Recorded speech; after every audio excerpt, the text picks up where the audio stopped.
जब से मैंने बैंक में सिक्योरिटी गार्ड का काम करना शुरू किया, मैंने हमेशा सोचा कि मेरे लिए सबसे खराब सिनेरियो ये होगा कि कोई डकैती मौत के खेल में ना बदल जाए। मैंने कभी नहीं सोचा था कि मेरे करियर की सबसे अजीब घटना तब घटेगी जब मैं लंच ब्रेक में मैकडॉनल्ड्स में बर्गर खा रहा होऊंगा। मैं हफ्ते में 2 या 3 बार मैकडी में जाता था क्योंकि ये बैंक के ठीक बगल में थी। यहाँ का खाना खाने की वजह से मैंने थोड़ा वेट गेन भी कर लिया था। खाना कीमत के हिसाब से ठीक था और सड़कों पर घूमते लोगों को देखने के लिए ये एक अच्छी जगह थी। मैं लाइन में इंतजार कर रहा था, बिग मैक और मसालेदार चिकन सैंडविच के बीच निर्णय लेने की कोशिश कर रहा था। तभी मैंने बहस शुरू होने की आवाज सुनी। 2 आदमी दरवाजे पर एक के बाद एक चल रहे थे। पहले से ही एक दूसरे पर चिल्ला रहे थे। कंस्ट्रक्शन वर्कर की बनियान और जीन्स में एक लड़का उस आदमी से दूर जाने की कोशिश कर रहा था जो उसका पीछा कर रहा था। दूसरे आदमी को देखकर मैं डर गया। कंस्ट्रक्शन वर्कर के पीछे आने वाला आदमी बहुत ही हट्टा कट्टा 6 फुट 5 इंच का था और उसकी मसल्स एकदम फूली हुई थी। उसने टैंक टॉप और शॉर्ट्स पहना हुआ था। आप देख सकते हैं कि जैसे ही वो अंदर आया, उसका चेहरा गुस्से से लाल हो गया और उसके दांत भींचे हुए थे। कंस्ट्रक्शन वर्कर ने इस बॉडी बिल्डर को अवॉइड करने के लिए जो कुछ भी किया, ये साफ था कि वो बॉडी बिल्डर उसे जाने नहीं दे रहा था। वर्कर आश्चर्यजनक रूप से शांत था, ये देखते हुए कि बॉडी बिल्डर उस पर कितना भौंक रहा था। मैकडॉनल्ड्स में हर कोई उन्हें शांति से देख रहा था।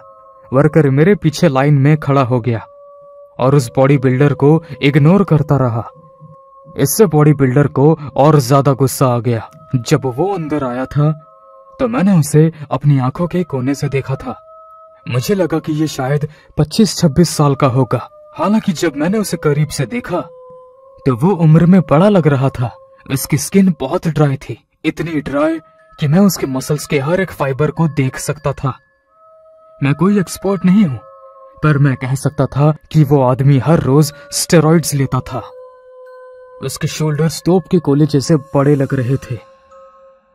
उस आदमी की छाती एक बड़े स्क्रीन वाले टीवी जितनी चौड़ी थी और उसके गंजे सिर में मैकडॉनल्ड्स की लाइट चमक रही थी। बॉडी बिल्डर के वजन ने उसके पहनावे को और ज्यादा अजीब बना दिया था। उसका टैंक टॉप काफी पतला और छोटा था। मुझे यकीन नहीं हो रहा था कि उस बॉडी बिल्डर के इतना चिल्लाने के बाद भी वो वर्कर इतना शांत कैसे था। 1 मिनट बाद बॉडी बिल्डर गुर्राया और दूसरे आदमी के कंधे पर हाथ रख दिया। मैंने देखा कि वर्कर के चेहरे पर आखिरकार गुस्से के लक्षण दिखाई दे रहे थे। इससे पहले कि वो मुड़ पाता, बॉडी बिल्डर ने उसे पीछे खींच लिया, जिससे वो घूम गया और लगभग गिर गया। छोटे आदमी की नाक के नीचे एक उभरी हुई उंगली दिखाई दी। बॉडी बिल्डर उसके चेहरे पर गुर्रा रहा था। मैं मैकडॉनल्ड्स का सिक्योरिटी गार्ड नहीं था, मैं तो बस एक कस्टमर था।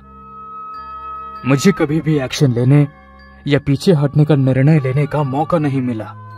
बॉडी बिल्डर ने दूसरे आदमी को जोर से धक्का दिया, फिर उसी स्पीड में आगे बढ़ा।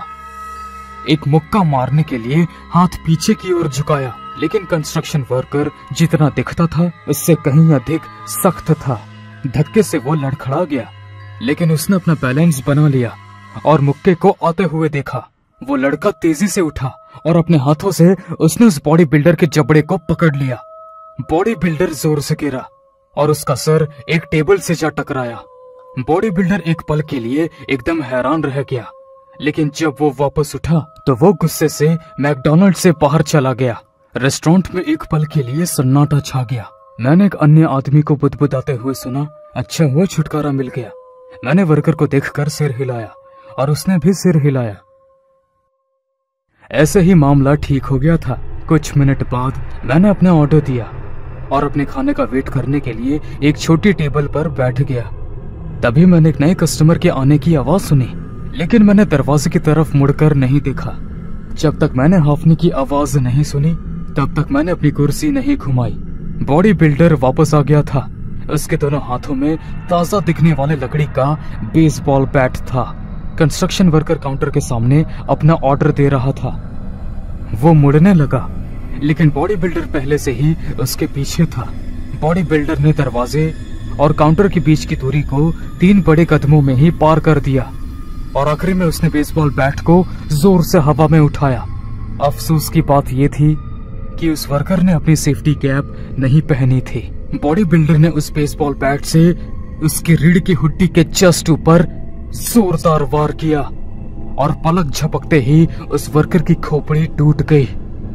मैंने दूर से एक आवाज सुनी जो मैकडॉनल्ड से गूंज उठी। इससे पहले कि उसे पता चलता कि उसे चोट लगी है, वो या तो मर गया था या बेहोश हो गया था। लेकिन बॉडी बिल्डर नहीं रुका। वर्कर के गिर जाने के बाद भी वो आदमी उसे मारता रहा। हड्डियां टूटती रही, हाथ पैर अलग होते रहे और खून की धारा काउंटर के सामने वाले टाइल्स पर बहती रही। शुरुआत में चीख पुकार के अलावा रेस्टोरेंट में सन्नाटा छा गया था। जब वो बॉडी बिल्डर उसे बेरहमी से मार रहा था तो वहां से ऐसी आवाजें आ रही थी और कुछ ही पलों में उस आदमी ने अपना दम तोड़ दिया। लगभग 1 मिनट तक उस वर्कर को पीटने के बाद बॉडी बिल्डर हांफते हुए रुक गया। उसने दरवाजे की ओर कदम बढ़ाया। उसके टैंक टॉप पर खून बिखरा हुआ था। 1 दर्जन गवाहों ने उसे हत्या करते हुए देखा था। उसके दूर भागने का कोई मौका नहीं था, लेकिन फिर भी मुझे उसे जाने से रोकने की मजबूरी महसूस हो रही थी। उसने अभी जो किया था वो माफ करने के लायक नहीं था। उसने जो किया, मैं उसे उसके लिए सजा देना चाहता था। रुको, मैंने कहा। अपने सबसे अच्छे सिक्योरिटी गार्ड टोन का उपयोग करने की कोशिश की, लेकिन आखिर में मैंने अपनी आवाज टूटती हुई सुनी और महसूस किया कि मेरे हाथ पैर कांप रहे थे। बॉडी बिल्डर मेरी ओर मुड़ा, बेसबॉल के बैट को अपने हाथों पर हल्के हल्के से मार रहा था। मैंने अपना सलाइवा निकलने की कोशिश की, लेकिन मेरा मुंह सूख गया था। जिस बैंक में मैं काम करता था वो एक छोटा, प्राइवेट और लूटने लायक नहीं था। मैकडॉनल्ड्स में कस्टमर्स की सेफ्टी के लिए कोई हथियार नहीं रखे गए थे, इसलिए मेरे पास केवल एक रेडियो और एक ब्लैक पेपर स्प्रे था। रुको, मैंने कहा, हाथ ऊपर करो, बैट नीचे रख दो। बॉडी बिल्डर मेरी तरफ भाग कर आया, लेकिन इससे पहले कि वो मुझ पर हमला कर पाता, मैंने ब्लैक पेपर स्प्रे उठाया और उसके मुंह पर स्प्रे कर दिया। सौभाग्य से ब्लैक पेपर स्प्रे उसके चेहरे पे कम और आंखों में ज्यादा पड़ गया। उसे देखकर ऐसा लग रहा था कि वो बहुत दर्द में था और उसने हवा में मुझे ढूंढते हुए अपना बैट जोर जोर से घुमाया। मैं उसके पास से खिसक कर उसके पास गया और उसके चेहरे पर स्प्रे करता रहा जब तक कि वो दर्द के मारे तड़प नहीं गया और नीचे गिर गया। मैंने उसके मुंह पर तब तक स्प्रे किया जब तक कि स्प्रे का बॉटल खत्म नहीं हो गया और वो बॉडी बिल्डर अपना चेहरा पहुंचते हुए जमीन पर लेट गया। कुछ ही मिनट बाद पुलिस आ गई। किसी ने पुलिस को पहले ही फोन कर दिया था। जब वो बॉडी बिल्डर बैट लेकर वापस से मैकडॉनल्ड्स में एंटर हुआ था, पता चला कि बॉडी बिल्डर ने उस बेसबॉल बैट को बगल की स्पोर्ट्स शॉप से जबरदस्ती उठाया था। दुर्भाग्य से जब मैं उस बॉडी बिल्डर पर ब्लैक पेपर स्प्रे कर रहा था तो गलती से मैंने कुछ दूसरे कस्टमर्स पर भी स्प्रे कर दिया था। इस स्थिति को देखते हुए मुझे बहुत बुरा फील हुआ। हालांकि किसी ने मुझे ब्लेम नहीं किया, लेकिन कुछ हफ्तों बाद मैंने सिक्योरिटी गार्ड के रूप में अपनी जॉब छोड़ दी।